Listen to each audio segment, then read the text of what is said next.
எகிப்தினுடைய சினாய் பிரதேசத்திலும் ரஃபா கடவை கருகாமையிலும் அதிகளவான போர் வாகனங்களையும் படைகளையும் குவித்திருக்கக்கூடிய எகிப்தும் இதற்கு பின்னால் இருக்கக்கூடிய காரணங்களும் இவை தொடர்பாக இஸ்ரேலிய ஆக்கிரமிப்பு ராணுவம் வெளியேற்றிருக்கக்கூடிய பதில்களும் பலஸ்தீனிய போராளிகளின் தொடர்ச்சியான வீரியமான தாக்குதல்களும் பலஸ்தீனிய போராளிகளுக்கு அஞ்சும் காசா சிட்டியை கைப்பற்றுவதற்கான தாக்குதல்களை ஆரம்பிப்பதற்கு பயப்படும் இஸ்ரேலிய ஆக்கிரமிப்பு இராணுவ தலைமை அதிகாரி எல்சமிர் பதவியிலிருந்து நீக்கப்பட போகின்றாரா?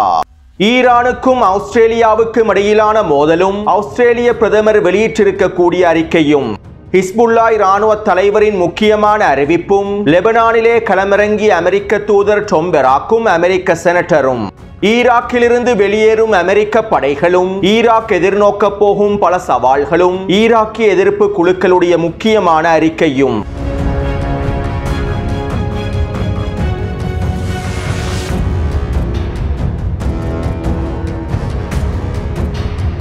கடந்த வாரம் ஈராக்கிலிருந்து அமெரிக்காவினுடைய படைகள் முழுமையாக வெளியேறும் என அமெரிக்க அரசாங்கம் தெரிவித்தது. தற்போது ஈராக்கின் பக்தாத் விமான நிலையத்திலிருந்து அமெரிக்க படைகள் முழுமையாக வெளியேறியுள்ளன. அடுத்த மாத இறுதிக்குள் ஐன் அல் அசத் விமான கட்டளை தளத்திலிருந்தும் ஏனைய சிறிய கட்டளை தளங்களிலிருந்தும் முழுமையாக வெளியேறிவிடும் என்றும் எதிர்பார்க்கப்படுகின்றது. அதே நேரம் ஈராக்கிலிருந்து அமெரிக்க படைகள் முழுமையாக வெளியேறியதற்கு பிறகு இதனை ஒரு வெற்றியாக கொண்டாட முடியாது. ஈராக்கிலிருந்து அமெரிக்க படைகள் முழுமையாக வெளியேறுவது ஒரு சாதகமான விளைவாக பார்க்கப்பட்டாலும் இதற்கு பின்னால் சில முக்கியமான சிக்கல்களும் காணப்படுகின்றன. ஈரான் ஈராக்குக்கு வழங்கிய தொடர்ச்சியான அழுத்தங்களின் விளைவாகவே ஈராக்கிய அரசாங்கம் அமெரிக்காவுக்கு தொடர்ச்சியான அழுத்தங்களை வழங்கியது. இந்த அழுத்தங்களின் விளைவாகவே கடந்த வருடம் அமெரிக்க நிர்வாகத்திற்கும் ஈராக்கிய அரசாங்கத்திற்கும் இடையில் பேச்சுவார்த்தைகள் மேற்கொள்ளப்பட்டு ஈராக்கில் இருக்கக்கூடிய அமெரிக்க படைகளை வெளியேற்றுவதற்கான முடிவுகள் எடுக்கப்பட்டன. மேலும் தற்போது அமெரிக்க படைகள் ஈராக்கிலிருந்து வெளியேறக்கூடிய சூழ்நிலையானது ஒரு சவால் மிக்க சூழ்நிலையாகவே மாறியுள்ளது. ஏனென்றால் துருக்கியின் உதவியோடு ஈராக்கிற்குள்ளே உள்நாட்டு போர் ஒன்றினை ஏற்படுத்துவதற்கான வேலை திட்டங்கள் திரைமறைவில் நடைபெற்று வருகின்றன. அமெரிக்காவும் துருக்கியும் ஒன்றிணைந்து ஈராக்குள்ளே மீண்டும் உள்நாட்டு போரை ஏற்படுத்துவதற்கான எல்லாவிதமான காரணிகளையும் மேற்கொண்டு வருகின்றார்கள். அதே போன்று ISIS பயங்கரவாதிகளும் ஈராக்குள்ளே இரண்டாம் கட்ட பயங்கரவாத தாக்குதல்களை ஆரம்பிப்பதற்கும் இரண்டாம் கட்ட விரிவாக்கத்தை ஆரம்பிப்பதற்கும் தொடர்ச்சியான முயற்சிகளையும் வேலை திட்டங்களையும் மேற்கொண்டு வருகின்றன. அதே போன்று இஸ்ரேலிய ஆக்கிரமிப்பும் ஈராக்குள்ளே வான்வழி தாக்குதல்களை மேற்கொள்வதற்கான முயற்சிகளையும் திட்டங்களையும் வகுத்து வருகின்றது. லெபனானை போன்று ஈராக்கிலும் தொடர்ச்சியான வான்வழி தாக்குதல்கள் மேற்கொள்ளப்பட வேண்டும் என்றும் ஈராக்கில் இருக்கக்கூடிய எதிர்ப்பற்றுக்களின் தலைமைகளையும் படுகொலை செய்ய வேண்டும் என்றும் இஸ்ரேலிய ஆக்கிரமிப்பு முயற்சி செய்து வருகின்றது. இப்படியான நிலைமையில் அமெரிக்க படைகள் ஈராக்கிலிருந்து வெளியேறுவது ஈராக்கிலே நடைபெற போகும் அடுத்த கட்ட மோதல்களிலும் பயங்கரவாத தாக்குதல்களிலும் தன் மீது பழியை சுமத்திவிடக் கூடாது என்பதற்காகவும் இருக்கலாம் என்றும் ஈராக்குக்கு வெளியே இருந்து ஈராக்குக்கு எதிரான சூழ்ச்சி திட்டங்களை மேற்கொண்டு ஈராக்கிய உள்நாட்டு போரை தூண்டும் காரணிகளை ஆதரிப்பதற்காகவும் என்றும் சில ஈராக்கிய ஆய்வாளர்கள் கருத்துக்களை வெளியிட்டுள்ளார்கள். அதாவது அமெரிக்கா ஈராக்கை விட்டு தற்போது வெளியேறுவது பின்னாலிருந்து ஈராக்கை சிதைப்பதற்கான காரணிகளை தூண்டுவதற்காகத்தான் என ஈராக்கிய ஆய்வாளர்கள் தெரிவித்துள்ளார்கள். மேலும் இவை தொடர்பாக அமெரிக்க ஆய்வாளர் ஒருவர் இவ்வாறு தெரிவித்துள்ளார். ஈராக்கிலிருந்து அமெரிக்கா வெளியேறுவது ஈராக்குக்கான நோய் எதிர்ப்பு சக்தியை குறைக்கின்றது. ஈராக்கிலிருந்து அமெரிக்கா வெளியேறியதற்கு பிறகு இஸ்ரேல் ஈராக்குக்கு எதிரான தாக்குதல்களை ஆரம்பிக்கும். ஈரானினுடைய வான்பரப்பை பலவீனப்படுத்துவதற்காக ஈராக்கிய வான்பரப்பையும் இஸ்ரேல் முழுமையாக சிதைக்கும். மேலும் ISIS பயங்கரவாதிகளுடைய அடுத்த கட்ட தாக்குதல்களும் ஈராக்கிலே அதிகரிக்கும். இதனால் ஈராக்குள்ளே ஒரு மிகப்பெரிய உள்நாட்டு போரும் ஆரம்பிக்கப்படும் என அமெரிக்க ஆய்வாளர் குறிப்பிட்டுள்ளார். அதாவது ஈராக்குள்ளே இந்த சூழ்ச்சி திட்டங்களை மேற்கொள்வதற்காகவும் ஈராக்குள்ளே உள்நாட்டு போரை ஏற்படுத்துவதற்காகவுமே அமெரிக்கா தற்போது ஈராக்கிலிருந்து வெளியேறுகின்றது என்பதனை அமெரிக்க ஆய்வாளருடைய கருத்துக்களில் இருந்து தெளிவாக புரிந்து கொள்ளலாம். இன்னும் ஒரு விதத்தில் குறிப்பிடுவதாக இருந்தால் இதற்கு பிறகு ஈராக் பல சவால்களை ஒரே நேரத்தில் எதிர்கொள்ள வேண்டிய சூழ்நிலைக்கு தள்ளப்படும். அத்தோடு ஈராக்கில் இருக்கக்கூடிய அமெரிக்க படைகள் வெளியேறியதற்கு பின்பு எதிர்நோக்க வேண்டிய சவால்கள் தொடர்பாகவும் சிக்கல்கள் தொடர்பாகவும் ஈராக்கிய தலைமைகளுக்கு நன்றாக தெரியும். அமெரிக்கா ஈராக்கிலிருந்து வெளியேறியதற்கு பின்பும் ஈராக்கை சும்மா விடாது. ஈராக்கிற்குள்ளே உள்நாட்டு போரை ஏற்படுத்துவதற்காக எல்லாவற்றையும் செய்யும் என்பது தொடர்பாக ஈராக்கிய தலைமைகளுக்கும் ஈரானிய தலைமைகளுக்கும் நன்றாகவே தெரியும். இதனால் தான் அதிரடியாக கடந்த வாரமே ஈராக்கும் ஈரானும் அவர்களுக்கு இடையிலான மிக முக்கியமான பாதுகாப்பு ஒப்பந்தத்தையும் முடித்தார்கள். இந்த பாதுகாப்பு ஒப்பந்தத்தின் மூலமாக ஈராக்கினுடைய பாதுகாப்பை உறுதி செய்ய ஈரான் களமிறங்குவதற்கான அனுமதிகளும் வழங்கப்பட்டுள்ளன. அமெரிக்காவினாலும் துருக்கியினாலும் ஏனைய பயங்கரவாத குழுக்களினால் வெளியேறினாலும் இதற்கு பிறகு ஈராக்குக்குள்ளே ஏற்படுத்த போகும் அச்சுறுத்தல்களை முடிவுக்கு கொண்டு வருவதற்காக ஈராக்கும் ஈரானும் ஒன்றிணைந்து செயற்படுத்துவதற்கான வேலை திட்டங்களையும் மேற்கொண்டுள்ளார்கள். அத்தோடு ஈராக்கினுடைய பக்தாத் விமான கட்டளை தளத்திலிருந்து அமெரிக்க படைகள் வெளியேறியதை தொடர்ந்து அமெரிக்க அரசாங்கம் ஈராக்கிய அரசாங்கத்திற்கு செய்தி ஒன்றை அனுப்பியுள்ளது. எங்களுடைய அமெரிக்க படைகள் ஈராக்கிய இராணுவ கட்டளை தளத்திலிருந்து வெளியேறி வருகின்றார்கள். நாங்கள் உறுதியளித்ததை போன்று அடுத்த மாத இறுதிக்குள் குர்திஸ்தான் பிரதேசத்தை தவிர ஈராக்கின் அனைத்து பகுதிகளிலிருந்து முழுமையாக வெளியேறி விடுவோம். இதனால் அடுத்த மாத இறுதிக்குள் நீங்கள் ஈராக்கினுடைய PMF படைகளையும் காத்திப் ஹிஸ்புல்லா மற்றும் ஏனைய எதிர்ப்பு அச்சுக்களையும் முழுமையாக நிராயுதபாணியாக்குவதற்கான வேலை திட்டங்களை ஆரம்பிக்க வேண்டும். மேலும் PMF படைகளை அரச இராணுவத்தில் இணைத்துக் கொள்வதற்கான வேலை திட்டங்களையும் சட்ட திட்டங்களையும் முழுமையாக கைவிட வேண்டும். பாராளுமன்றத்திலே PMF சட்டமானது நிறைவேற்றப்படக்கூடாது. அனைத்து எதிர்ப்பு குழுக்களும் முழுமையாக நிராயுதபாணியாக்கப்பட வேண்டும் என அமெரிக்க அரசாங்கம் ஈராக்கிய அரசாங்கத்திற்கு செய்தி ஒன்றை அனுப்பியுள்ளது. இதைத் தொடர்ந்து ஈராக்கில் இருக்கக்கூடிய எதிர்ப்பு குழுக்கள் ஒன்றிணைந்து அறிக்கை ஒன்றை வெளியிட்டுள்ளார்கள். தீய அமெரிக்கா அதனுடைய தீய கொள்கைகளை ஒருபொழுதும் மாற்றாது. அமெரிக்காவினுடைய வாக்குறுதிகளை நாங்கள் ஒருபொழுதும் ஏற்றுக்கொள்ளப் போவதில்லை. அமெரிக்கா காய்களை வேறு விதமாக நகர்த்தி ஈராக்கிற்குள்ளே சூழ்ச்சி திட்டங்களை மேற்கொள்ளும். விசுவாசமான எதிர்ப்பு போராளிகளின் கைகளில் ஈராக்கிய மக்களின் பாதுகாப்பு இருக்கின்றது. ஈராக்கிய மக்களுடைய பாதுகாப்பை உறுதிப்படுத்தும் நோக்கத்தோடு நாங்கள் எங்களுடைய ஆயுதங்களை வைத்துக் கொண்டிருக்கின்றோம். எதிர்ப்பினுடைய ஆயுதம் ஈராக்கிய மக்களுடைய உரிமையாகும். இதனால் ஈராக்கை விட்டு அமெரிக்க படைகள் முழுமையாக வெளியேறினாலும் எதிர்ப்பு குழுக்கள் ஒருபொழுதும் ஆயுதங்களை கீழே வைக்கப் போவதில்லை. PMF படையானது கலைக்கப்பட்டு நிராயுதபாணியாக்கப்பட மாட்டாது. எந்த ஒரு எதிர்ப்பு குழுவும் நிராயுதபாணியாக்கப்பட மாட்டாது. மேலும் ஆயுதங்களை கீழே வைப்பது எங்களுடைய சிவப்பு கோடுகளாகும். அத்தோடு ஈராக்கிய அரசாங்கம் அடுத்த கட்ட சட்டத்திட்டங்களை நிறைவேற்றுவதற்கான வேலை திட்டங்களை மேற்கொள்ள வேண்டும். PMF படைகளை அங்கீகரிப்பதற்கான வேலை திட்டங்களை மேற்கொள்ள வேண்டும் என ஈராக்கில் இருக்கக்கூடிய எதிர்ப்பு குழுக்கள் ஒன்றிணைந்து குறித்த அறிக்கையில் தெரிவித்துள்ளார்கள். அதே போன்று ஈராக்கில் இருக்கக்கூடிய ஈரானுக்கான தூதுவர் இவ்வாறு தெரிவித்துள்ளார். ஈராக்கில் இருக்கக்கூடிய PMF படைகளையும் ஏனைய எதிர்ப்பு குழுக்களையும் நிராயுதபாணியாக்குவது அடைய முடியாத விருப்பமாகும். ஈராக்கினுடைய பாதுகாப்புக்கு எதிர்ப்பு அச்சானது மிக முக்கியமானதாகும். மேலும் ஈராக்கிய பாதுகாப்பு படைகளில் PMF படைகள் ஒரு நிரந்தர அங்கமாகவே இருக்கும் என ஈரானிய தூதுவர் தெரிவித்துள்ளார்.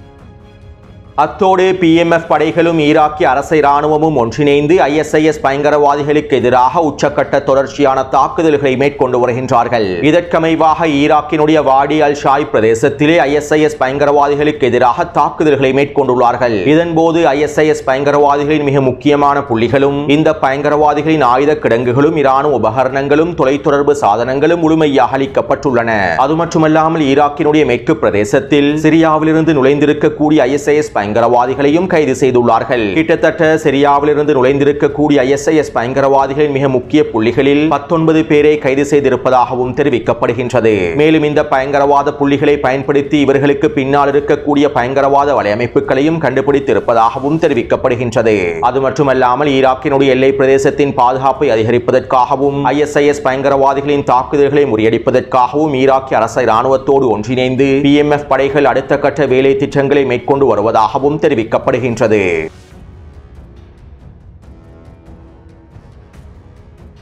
தெற்கு லெபனானின் 5 புள்ளிகளில் இஸ்ரேலிய ஆக்கிரமிப்பு இராணுவ கட்டளை தளங்களை அமைத்துள்ளது.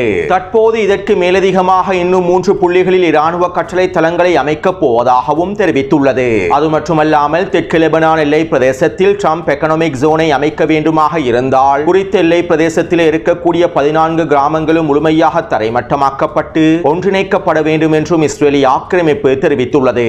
மேலும் இதற்காக 14 கிராமங்களையும் முழுமையாக ஒன்றிணைப்பதற்கான வேலை திட்டங்கள் இனி வரக்கூடிய நாட்களில் இஸ்ரேல் ஆரம்பிக்கும் என்றும் இஸ்ரேலிய ஆக்கிரமிப்பு ஊடகங்கள் தெரிவித்துள்ளன.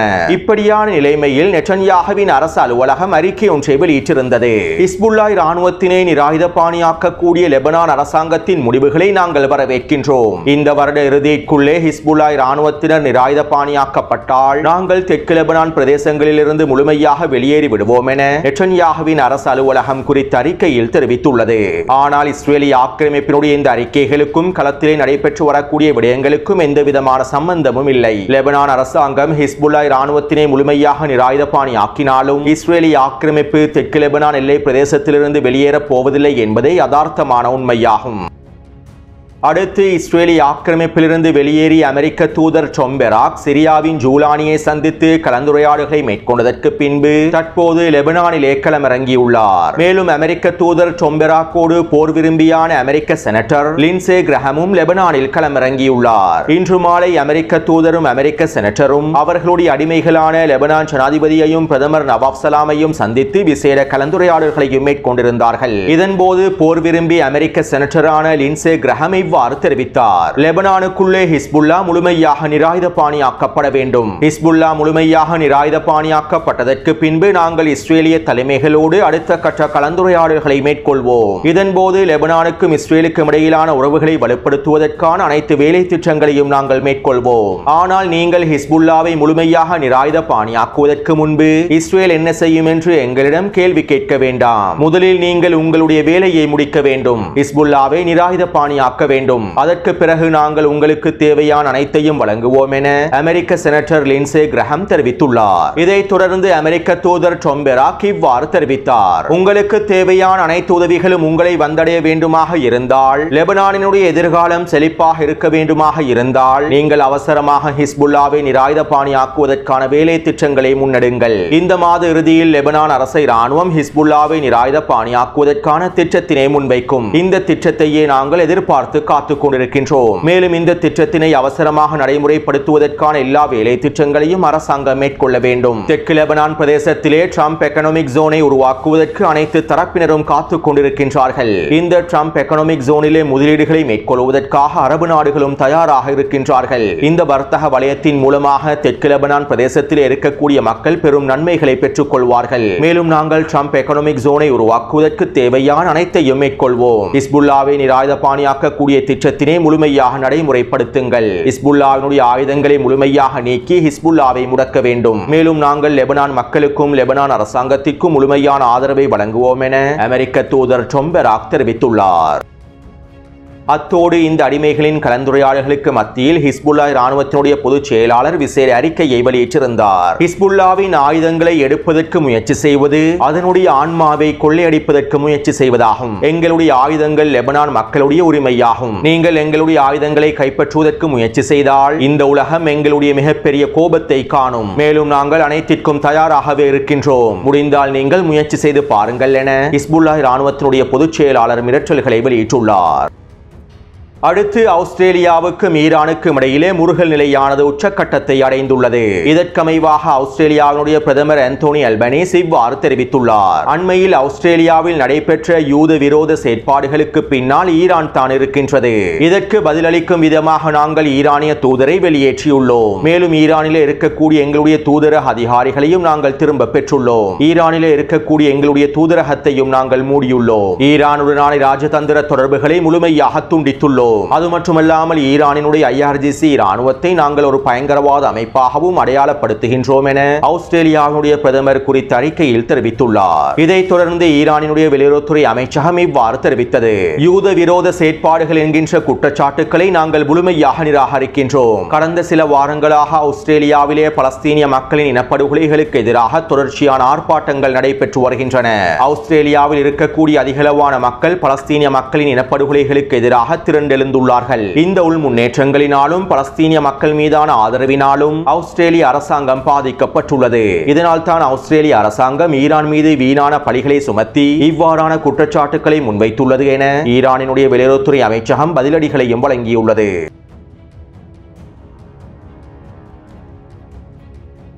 தெற்கு காசாவின் கான் யூனிஸ் பிரதேசத்தில் இருக்கக்கூடிய நசீர் மருத்துவமனை மீதான தாக்குதல்கள் தொடர்பான காணொளிகள் சர்வதேச ரீதியில் மிகப்பெரிய பேசு பொருளாக மாறியுள்ளன. குறித்த காணொலியின் மூலமாக இஸ்ரேலிய ஆக்கிரமிப்பு வேண்டுமென்றே ஊடகவியலாளர்களை இலக்கு வைத்து தாக்குதல்களை மேற்கொள்வதும் வைத்தியசாலைகளை இலக்கு வைத்து தாக்குதல்களை மேற்கொள்வதும் உறுதி செய்யப்பட்டுள்ளது. இப்படியான நிலைமையில் நசீர் வைத்தியசாலை மீதான இஸ்ரேலிய ஆக்கிரமிப்பின் தாக்குதல்கள் தொடர்பாக டொனால்ட் ட்ரம்பிடம் கேள்விகள் எழுப்பப்பட்டன. இதன்போது டொனால்ட் ட்ரம்ப் இவ்வாறு பதிலளித்தார். இந்த தாக்குதல் தாக்குதல்களை நான் ஒருபொழுதும் ஏற்றுக்கொள்ளப் போவதில்லை. இந்த தாக்குதல்கள் இதற்கு பிறகு நடைபெறக்கூடாது என டொனால்ட் ட்ரம்ப் கருத்துக்களை வெளியிட்டிருந்தார். கடந்த 22 மாதங்களிலே காசாவில் இருக்கக்கூடிய 35க்கும் அதிகமான வைத்தியசாலைகள் மீது இஸ்ரேலிய ஆக்கிரமிப்பு தாக்குதல்களை மேற்கொண்டுள்ளது. காசாவிலே 240க்கும் அதிகமான ஊடகவியலாளர்கள் இஸ்ரேலிய ஆக்கிரமிப்பினால் கொல்லப்பட்டுள்ளார்கள். மேலும் இதற்கு முன்பு வைத்தியசாலைகள் மீதான தாக்குதல்கள் வெளிப்படுத்தப்படவில்லை. ஆனால் தற்போது கான் யூனிஸ் நசீர் வைத்தியசாலை மீதான தாக்குதல்கள் நேரலையில் ஒளிபரப்பு செய்யப்பட்டிருப்பதனாலேயே டொனால்ட் ட்ரம்பும் ஏனைய மேற்கத்திய நாடுகளும் குறித்த தாக்குதலுக்கான போலியான அனுதாபங்களையும் வெளியிட்டுள்ளார்கள். மேலும் இந்த போலியான அனுதாப பிரச்சாரத்தில் இஸ்ரேலிய ஆக்கிரமிப்பும் இணைந்து கொண்டுள்ளது. நேற்றிரவு நெட்டன்யாகுவின் அரசு அலுவலகம் இவை தொடர்பான அறிக்கை ஒன்றை வெளியிட்டிருந்தது. கான் யூனிஸ் நசீர் வைத்தியசாலை மீது மேற்கொள்ளப்பட்டிருக்கக்கூடிய தாக்குதல்கள் ஒரு விபத்தாகும். நாங்கள் வேண்டுமென்றே இந்த தாக்குதல்களை மேற்கொள்ளவில்லை. தவறுதலாகவே இந்த தாக்குதல்கள் மேற்கொள்ளப்பட்டுள்ளது. ஊடகவியலாளர்களை இலக்கு வைத்தும் மருத்துவமனைகளை இலக்கு வைத்தும் நாங்கள் தாக்குதல்களை மேற்கொள்ளவில்லை என நெட்டன்யாகுவின் அரசு அலுவலகம் குறித்த அறிக்கையில் தெரிவித்துள்ளது. மேலும் இந்த தாக்குதலானது ஒரு விபத்து என்கின்ற செய்திகளையே அதிகளவான சர்வதேச ஊடகங்களும் பிரச்சாரங்களாக மேற்கொண்டு வருகின்றன.